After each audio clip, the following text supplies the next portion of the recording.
وقت ہمارے ساتھ خاص بات چیت کرنے کے لیے موجود ہیں جمعیت علماء ہند کے صدر سید مولانا ارشد مدنی صاحب۔ آج ہم سے وسیم رضوی کے بیان پر خاص بات چیت کریں گے۔ مدنی صاحب سب سے پہلے آپ کا بہت بہت خیر مقدم۔ شکریہ۔ مدنی صاحب، جس طرح سے وسیم رضوی کا بیان آیا ہے جو کہ آج کل خوب ان کے بیان کو لے کر تمام چرچا چل رہی، آپ ان کے بیان پر کیا کہنا چاہتے ہیں؟ اس کو کس طریقے سے دیکھتے ہیں قرآن کے تعلق سے جو بیان آیا ہے؟ میں نے اس سلسلے میں جو بات کہوں گا، آپ کا یہ سوال میں نے ابھی تک کوئی بیان نہیں دیا ہے، لیکن آج آپ مجھ سے پوچھ رہے ہیں تو میں یہ کہتا ہوں کہ بھئی انہوں نے خلفائے راشدین کے اندر حضرت ابوبکر، حضرت عمر اور حضرت عثمان رضی اللہ تعالیٰ عنہ کے بارے میں جو کچھ کہا ہے اور یہ ثابت کیا ہے کہ ان لوگوں نے قرآن کے اندر تحریف کی ہے، اپنی طرف سے ملایا ہے۔ میں یہ سمجھتا ہوں کہ ہماری یہ مظلومیت تو آج سے نہیں ہے، یہ تو 1400 سال سے چل رہی ہے، اور میں یہ کہتا ہوں کہ اس کا مختصر سی تفصیل آپ سنیں کہ سب سے پہلا وہ دین جو کسی نبی اور ایسا نبی جو مسلم ہے اس پر تکیہ رکھتا ہے، وہ سب سے پہلے لوگ یہودی ہیں جو حضرت موسیٰ علیہ نبینا علیہ الصلوۃ والتسلیم کو نبی مانتے ہیں۔ وہ ہمارے سر اور آنکھوں کے اوپر ہیں، لیکن یہودی ہمارے نبی کو، حضرت محمد کو صلی اللہ علیہ وسلم کو نبی نہیں مانتے ہیں، ان کی شان میں توہین کرتے ہیں، گستاخی کرتے ہیں۔ لیکن ہماری مظلومیت کا حال یہ ہے کہ کوئی مسلمان بھی ان کے نبی حضرت موسیٰ کے بارے میں کوئی بات نہیں کہہ سکتا۔ اگر وہ کہہ دے گا تو وہ دائرہ اسلام سے خارج ہوگا، وہ مسلمان نہیں ہوگا۔ اس کے بعد دوسرا مذہب آیا عیسائیوں کا، ان کا تکیہ ہے حضرت عیسیٰ علیہ نبینا علیہ الصلوۃ والتسلیم پر، وہ بھی ہمارے سر اور آنکھوں کے اوپر ہیں، اور ان کے سامنے ہمارا سر خمیدہ ہے، جھکا ہوا ہے۔ لیکن ہمارے رسول کو رسول نہیں مانتے وہ لوگ۔ طرح طرح کے کارٹون دنیا میں نکلتے رہتے ہیں، وہ عام طریقے پر عیسائی دنیا کی طرف سے نکلتے ہیں، ہم ان کے رسول کو کچھ نہیں کہہ سکتے۔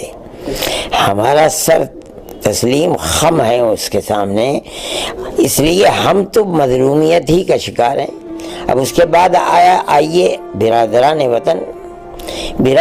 وطن کے سلسلے میں ہمارا قرآن یہ کہتا ہے کہ منہم من قصصنا علیک ومنہم من لم نقصص علیک لکل قوم ہاد، ہم نے ہر قوم کی ہدایت کے لیے آدمی کو بھیجا ہے، لیکن اے رسول ہم نے آپ کو ان میں سے کچھ لوگوں کے نام بتا دیے، کچھ کے نام نہیں بتائے ہیں۔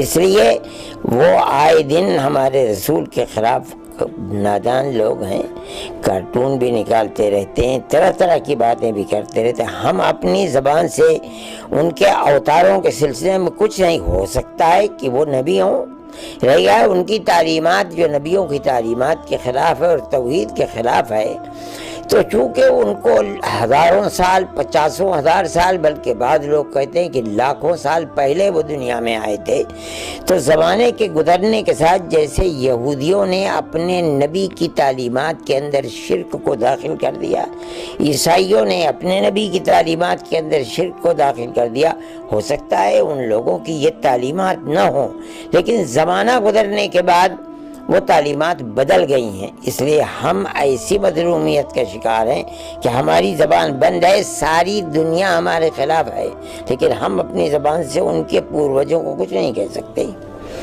یہ آخری مسئلہ آیا، اس کے اندر میں نے جو ان کی تقریر سنی ہے اور مجھے افسوس ہوا، اس کے اندر حضرت ابوبکر کے خلاف بھی ہے، حضرت عمر کے خلاف بھی ہے، حضرت عثمان کے خلاف بھی ہے، حضرت علی کو مانتے ہیں، ہم حضرت علی کرم اللہ وجہہ کو کچھ نہیں کہہ سکتے، ہمارے سر اور آنکھوں کے اوپر وہ ہیں۔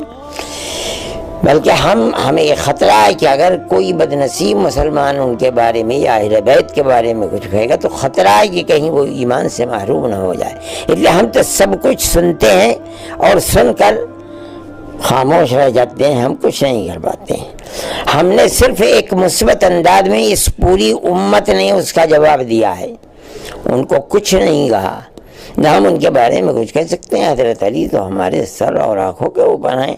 ہم نے یہ کیا ہے کہ 1400 سال سے ہر جمعے کے خطبے کے اندر اور ہر عید کے خطبے کے اندر آپ دنیا کے کسی گوشے میں چلے جائیے، ہر امام کھڑا ہوگا خطبہ دینے کے لیے تو وہ 3 کو نہیں 4 خلفائے راشدین کی عظمت کو بیان کرے گا، اہل بیت کی عظمت کو بیان کرے گا، تمام صحابہ کی ثقافت اور ان کی عظمت کو اجمالاً بیان کرے گا۔ یہ طریقہ ہے مسلمانوں کا۔ میں یہ سمجھتا ہوں کہ آج بھی مسلمانوں کو یہی طریقہ اپنانا چاہیے کہ وہ اس جھگڑے کے اندر نہ پڑیں۔ ان کی اس بات کا جواب تو خود ان کی جماعت کے لوگ دے رہے ہیں، ان کو مرتد بھی بتا رہے ہیں، ان کو اسلام سے خارج بھی بتا رہے ہیں۔ ہمیں بولنے کی کیا ضرورت ہے؟ ہمارا سر تو خمیرہ ہے۔ جواب تو جب ہوتا کہ جب کوئی مسلمان نادانی کے اندر جن کو وہ برا کہتے ہیں ان کے مقابلے کے اندر جن کو وہ اچھا کہتے ہیں ان کو برا کہتا، لیکن حاشا وکلا کوئی مسلمان یہ بات نہیں کر سکتا، وہ تو ہمارے سر کا تاج ہے۔